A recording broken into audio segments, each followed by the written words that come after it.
Приветствую всех! Сегодня расскажу, как заменить фитиль зажигалки Zippo. Немногие знают, что полная замена фитиля не всегда необходима для того, чтобы зажигалка продолжала работать. Иногда необходимо просто подрезать обгоревшую часть фитиля. Для этого необходимо ее подтянуть либо пинцетом, либо плоскогубцами, то бишь ухватиться за нее и потянуть кверху. Вот видите, выходит часть фитиля. Обрезаем обгоревшую часть по уровень ветрозащиты. И зажигалка может продолжать дальше работать без полной замены фитиля. Либо все-таки, если требуется заменить его полностью, необходимо вынуть зажигалку из корпуса, открутить винт. Для этого можно использовать сам корпус зажигалки.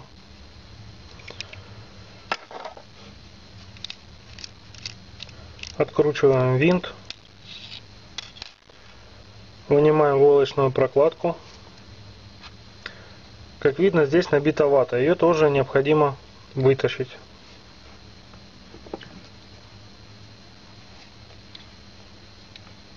Вот уже можно видеть вторую часть фитиля, нижнюю.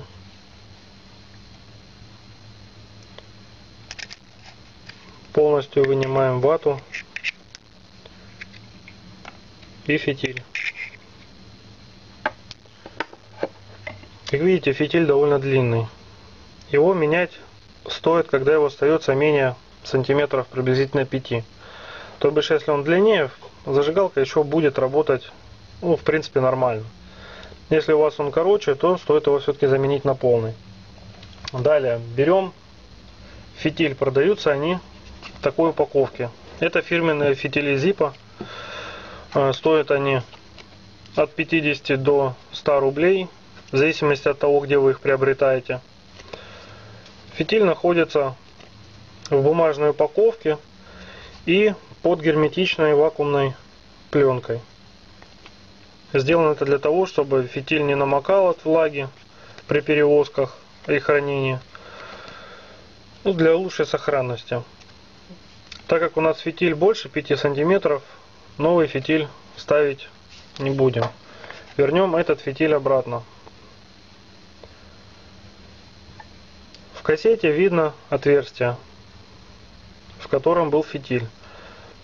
Можно установить фитиль либо снизу, продевая его в отверстие, либо некоторые устанавливают его сверху и протягивают снизу до уровня ветрозащиты.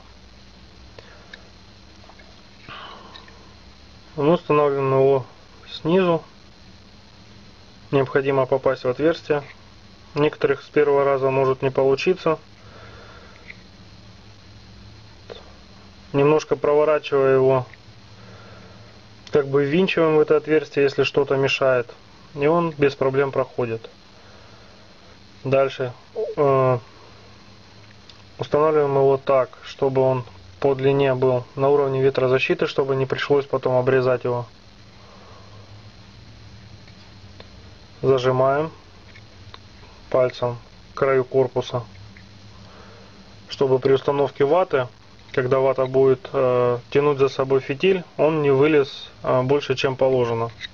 Потому что в противном случае придется его обрезать.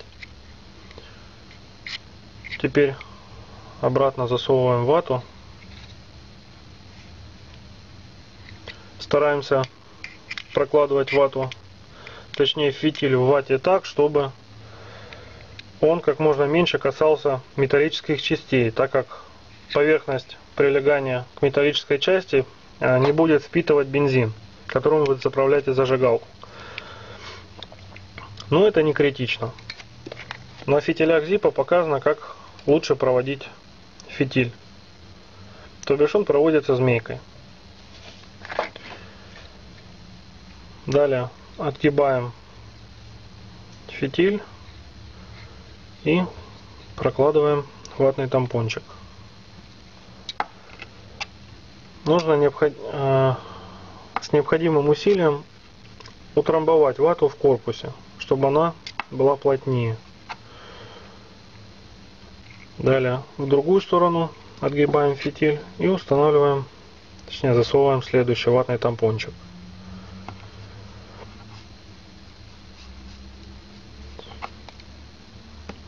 И последний.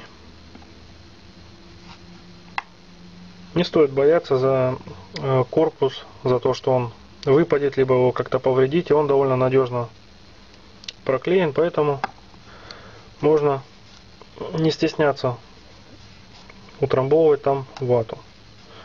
Ничего плохого в этом не случится. Вот. Мы утрамбовали вату. Далее устанавливаем войлочную прокладку. Возвращаем обратно кремень и саму пружинку.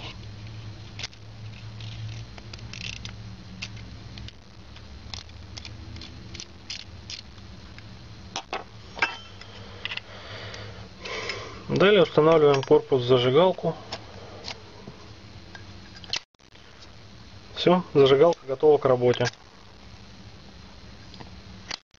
Теперь, немногие знают, как можно регулировать высоту огня, то бишь интенсивность горения.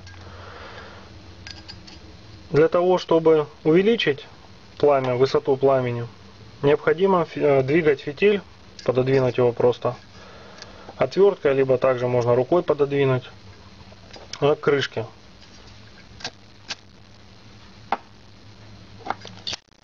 Для того, чтобы сделать пламя ниже, подвигаем его к колесику.